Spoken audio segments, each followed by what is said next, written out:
तो सबसे पहले आप अगर चैनल पर नए हो तो सब्सक्राइब जरूर कर लीजिएगा और बेल आइकन वाले बटन पर ऑल पर क्लिक कर लीजिएगा ताकि आपको वीडियो कॉन्सेप्ट के नोटिफिकेशन मिलता रहे। तो बात करते हैं इस क्वेश्चन को सबसे पहले किस प्रकार से करेंगे। जब भी आपके पास ए वेक्टर दिया गया है और बी वेक्टर दिया गया है तो इसके लंबवत इकाई सदिश आपको ज्ञात करना है। तो एक तो फॉर्मूला आता है आपका एक डॉट बी वेक्टर वाला होता है, उसके अंदर क्या आता है cos थीटा आता है। तो उसके अंदर तो आपका इकाई सदिश आता नहीं, यानी लंबवत सदिश नहीं आता है। तो अपन यूज करेंगे ए क्रॉस बी वेक्टर वाले का यूज करेंगे।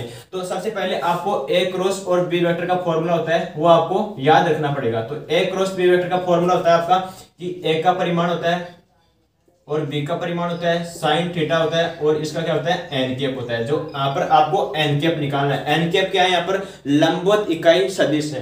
तो सबसे पहले अपन यहाँ से देखेंगे कि अगर आपको लंबवत इकाई सदिश बोला है तो यहाँ से आपको सबसे पहले एक बार में इसको यानी जो n है ये लंबवत इकाई सदिश है, तो इसका जो लंबवत है साइन थीटा को अपन 1 मानते हैं तो उसको एक बार अपन एज इट इज रखेंगे। तो यहाँ से साइन थीटा का अपन वैल्यू निकालेंगे। तो साइन थीटा का वैल्यू यहाँ पर क्या आ जाएगा, यहाँ पर आ जाएगा कि ए क्रॉस वी वेक्टर आ जाएगा, नीचे किसके परिमाण आ जाएगा ए का परिमाण आ जाएगा और बी का परिमाण आ जाएगा।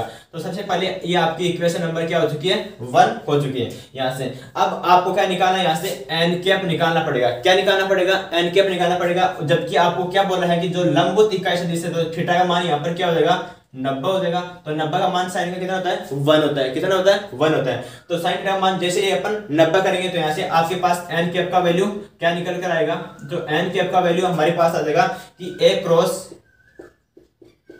वी वेक्टर अपॉन में आ जाएगा ए का परिमाण डॉट बी का परिमाण आ जाएगा और यहाँ पर आ जाएगा आपका साइन थीटा आ जाएगा। तो आपको क्या बोल रहा है कि जो लंबवत इकाई सदिश यानी जो आपके ए वेक्टर है वो बी वेक्टर है वो क्या आपका यूनिट वेक्टर है, तो उसका मान क्या हो जाएगा 1 1 हो जाएगा। और आप अगर साइन थीटा का वैल्यू यहाँ पर ये वाला रखोगे समीकरण नंबर 1 से यहाँ पर रखोगे तो ये इसका वाला भी मान 1 हो जाएगा, इसका भी मान 1 हो जाएगा। तो यहाँ से आपका क्या निकलेगा एन कैप का निकलेगा मान, तो वो हो जाएगा कि ए क्रॉस वी वेक्टर हो जाएगा और अपॉन में ए क्रॉस बी वेक्टर का आ जाएगा परिमाण। तो इस फॉर्मूले की सहायता से आप इस समीकरण को जो भी क्वेश्चन दिए गया है इसको अपन सोल्व करने वाले। तो सबसे पहले आपको निकालना पड़ेगा ए क्रॉस बी वेक्टर का परिमाण निकालना पड़ेगा और नीचे इसका परिमाण निकालना पड़ेगा और ए क्रॉस बी वेक्टर निकालना। अपन क्या निकालेंगे ए वेक्टर क्रॉस बी वेक्टर निकालेंगे। तो ए क्रॉस बी वेक्टर के लिए आपका फॉर्मूला क्या होता है यहाँ पर कि ए क्रॉस बी वेक्टर अपन सारणी की सहायता से यहाँ पर निकालेंगे। तो सारणी की सहायता से निकालेंगे तो यहाँ पर आई कैप होता है, यहाँ पर होता है जे कैप और यहाँ पर क्या होता है के कैप होता है। तो यहाँ पर क्या है, जो यहाँ पर 3 है, यहाँ पर 1 है, यहाँ पर क्या है 2 है। तो यहाँ पर आपको लिख देना है 3 1, यहाँ पर लिख देना है 2, यानी जो भी कोएफिशिएंट है आई जे के वाले के पहले वाले वेक्टर के दूसरे वाला वेक्टर है 2 माइनस के 2 प्लस के 2, यहाँ आपको इसको लिख देना है। तो प्लस के 2 फिर माइनस के 2 फिर प्लस के 2, इसको आपको लिख देना है। अब सबसे पहले आप आई कैप निकालोगे। आई कैप निकालने के लिए क्या करेंगे, जो इसके सामने है उस सभी को छोड़ देंगे और इसके नीचे वाले को छोड़ देंगे। फिर आपके पास क्या बच गया, ये वाला बच गया और ये वाला बच गया। तो इसको इसके साथ मल्टीप्लाई करना है, इसको इसके साथ में मल्टीप्लाई करना है, बेस के अंदर माइनस लगाना है। तो 1 को करेंगे 2 के साथ में तो 2 आ जाएगा। फिर 2 को इसके साथ में करेंगे तो क्या आ जाएगा माइनस के 4 आ जाएंगे और बीच में आपको माइनस लगाना पड़ेगा तो प्लस के 4 हो जाएगा। फिर माइनस के जे कैप निकालेंगे तो माइनस के जे कैप के लिए क्या करेंगे, इस वाले को छोड़ देंगे, इस वाले को छोड़ देंगे। 3 को करेंगे इसके साथ में तो 6 आ जाएगा। फिर इस 2 को इसके साथ में करेंगे तो यहाँ पर क्या आ जाएगा 4 आ जाएगा। क्या आ जाएगा 4 आ जाएगा।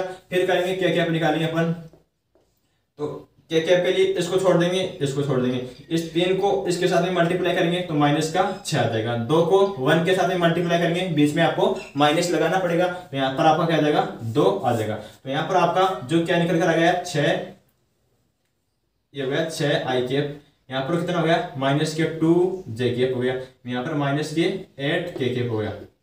तो आपका ए क्रॉस बी वेक्टर क्या निकल कर आ चुका है 6 आई कैप माइनस के 2 जे कैप प्लस माइनस के 8 के कैप। तो ये तो आपका हो चुका है ए क्रॉस बी वेक्टर हो चुका है। यहाँ से अब इसका परिमाण भी निकालना, इसका ए क्रॉस बी वेक्टर का परिमाण निकालेंगे। तो ए क्रॉस बी वेक्टर के परिमाण के लिए क्या करते हैं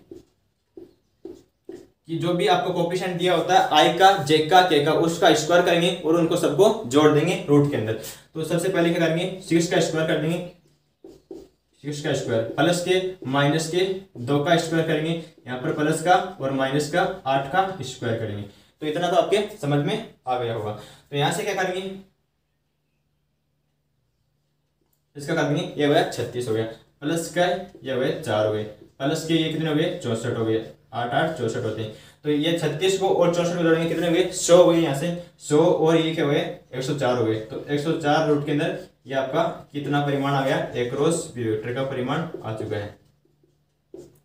ये आ गया ए क्रॉस बी वेक्टर का परिमाण आ गया।